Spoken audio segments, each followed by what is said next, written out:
narito na naman tayo para sa isang napaka-sweet at nakakakilig na love story nila Kalingap Edu at Ate Viancy. Ulat mo ay aking makilala.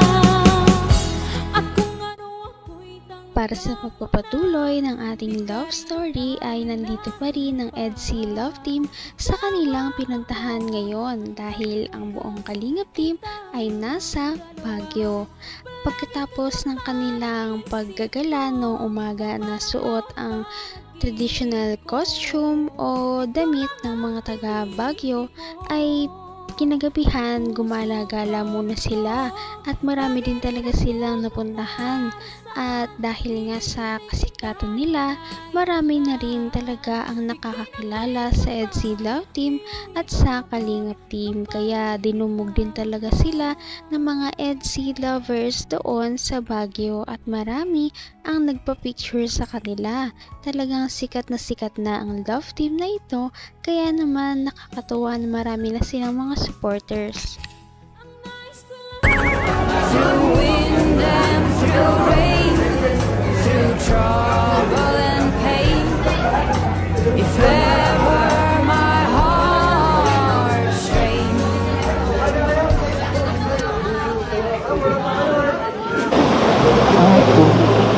Grabe guys, oh.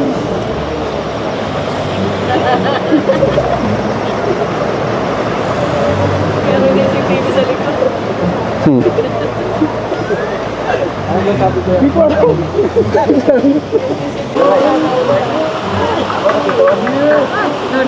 Grabe guys, may sariling moment ang EDSI guys, oh. Grabe guys, may sariling moment ang EDSI guys. Mga Kalingap, oh. EDSI guys, oh. Grabe guys. Pool. Plaza. Grabe guys. Abing EDSI, oh. Abing EDSI guys. Huli guys. Ah, si Jong. May Jong, man. Si Papa Joms. Umuwi na sila? Ay. Sila, grabe guys. Huling-huling. Huling-huling EDSI guys.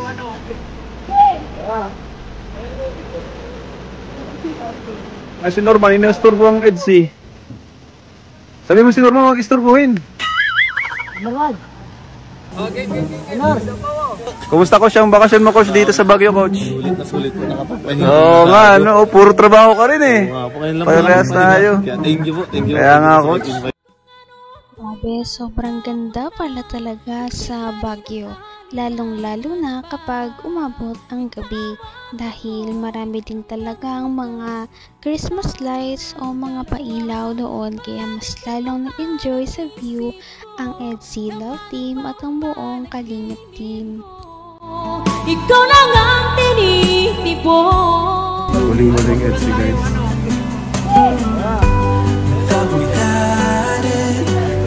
Ay, si Norman, inasturbo ang EDSI. Sabi mo si Norman, mag-isturbuhin. Norman. Okay. Kumusta coach ang bakasyon mo coach dito sa Baguio coach?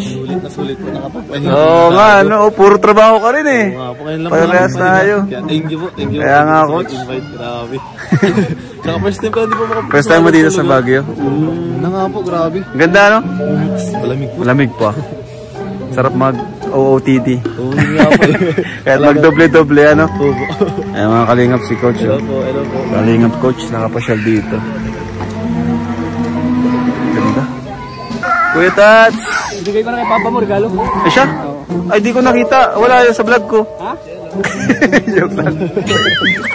Rabay! Ay! Abay! Pag-bibi oh! Play kayo, play! Play kayo, baby! Play kayo! Dali! Play kayo! Grabe, ang dami ko na tinapuntahan ngayon. Oo nga. Ang gaganda pa po.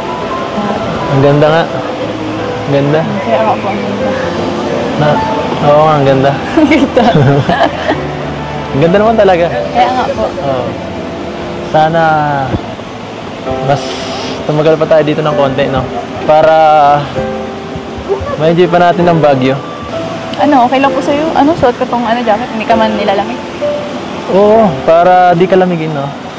Ayos lang. Titingin ka na lang po. Baka magkasakit ka. Baka nilalamig ko. Nag-isip ka kasi ni mama mo palagi. Pinapatingin ka sa akin. Mamaya, mapano ka. Mapagalitan ako nun. Sabi, hindi kita inaalagaan. Sabi ko naman kay mama kung bahala. Nakakatuwa naman talaga na makita si Kalingap Edu na talagang nag-aalaga kay Ate Fiancy. Hindi niya talaga papabayaan si Ate Fiancy kahit anong mangyari dahil ito ay ipinagkatiwala sa kanya. At tutuparin niya ang pangako niya sa mama ni Ate Fiancy. Kita mahal. Ayos lang. Titingin ka na lang po. Baka magkasakit ka. Baka nilalamig ko. Nag-isip ka kasi ni mama mo palagi. Pinapatingin ka sa akin. Mamaya, mapano ka. Mapagalitan ako nun. Sabi, hindi kita inaalagaan. Sabi ko naman kay mama kung bahala sa'yo eh. Ano dito, no? Sana... Bakit?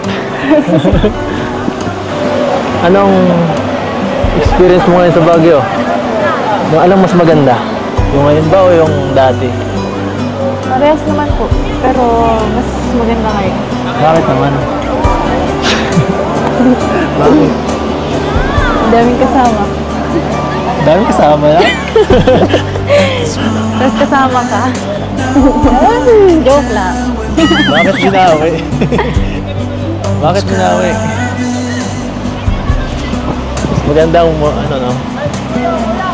Masaya dito. Pero totoo yun. Kaya wala sila kakasaya, no? Masaya din. Masaya ka dito kasama ako. Loner pa naman ako. Iniisip mo yata. Siya nga pala. Nasagot mo sa tanong ko nung nakaraan. Ano? Hira. Huwag mo muna. Wag muna. Tanong. Bakit? Gusto mo private lang or ano? Or next year ulit? Wala nga amin. Joke lang. Amin. Pero sige, okay lang. Ramdam ko naman eh. Ramdam ko ang lamig. Lamig. Joke lang din, okay lang. Ito lang ang malamig oh. Ito lang ang malamig. Oo, papainitin ko. Ha? Hanggang wakas ay tayo ng dalawa.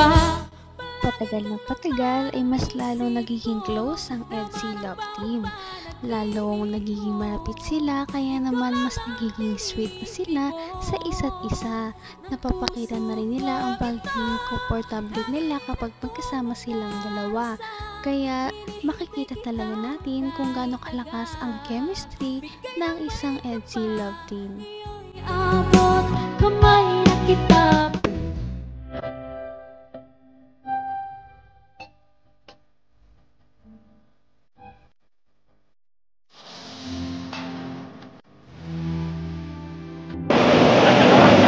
Sarap. Ang malamig. Malamig pa ako. Sarap. Gamitan pa natin ito. Pinahiram niyo akong jacket.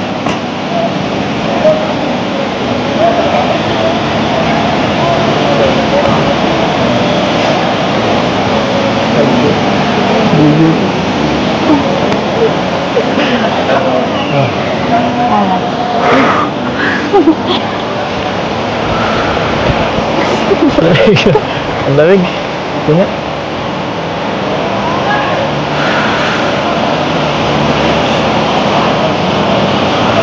Lamig na.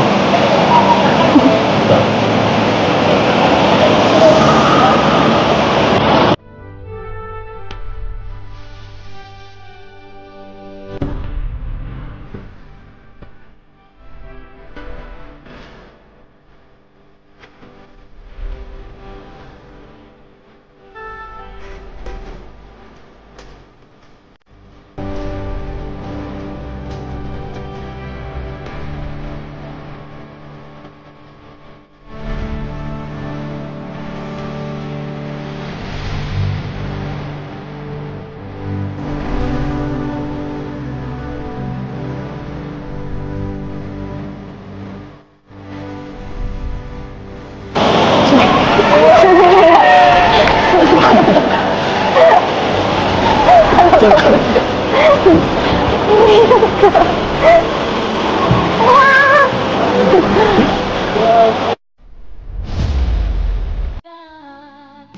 ng may Naku, kapal. parang ang lamig sa Baguio ay siyang nagpainit sa dalawa. Kaya naman nakakatawa dahil makita natin na talagang sinusuportahan at iniingatan nila ang isa't isa. Kaya papanoorin pa natin at abangan ang mga susunod na mangyayari sa kanilang Baguio outing. Ngayon'y abot ng puso. Napaka-sweet talaga nila at napakabait ng tambalang ito kaya maraming sumusuporta. Kaya naman sana ipatuloy natin silang suportahan at mahalin si Viancy, si Kalingap Edu at ang Kalingap Team. Yun lamang at maraming salamat sa panonood. Abangan natin kung magkakatuluyan ba talaga si Kalingap Edu at Viancy. Hanggang sa muli. Bye! Ngayon'y abot